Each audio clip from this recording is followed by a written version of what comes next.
Action કરી બતાવ. શાક લે લો, શાક, તાજું શાક. એ બેનો એ ભાઈ હાલો તાજું શાક લે લો.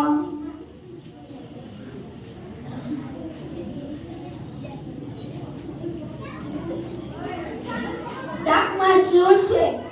રીંગણા છે, ટમેટા છે, ફુલાવર છે, દૂધી છે. શું જોઈએ તમારે? વટાણા છે, કોબી અને ફુલેવર. એ બે નામાં તો ઈયળ છે, ઈયળ.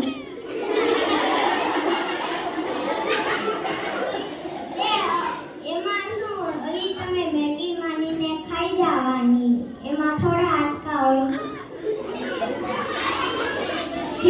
છી આ બેન પાસેથી તો કોઈ દી શાક બોલવા. કઈ નહીં નો લ્યો તો ઘણાય આવે છે શાક લેવા.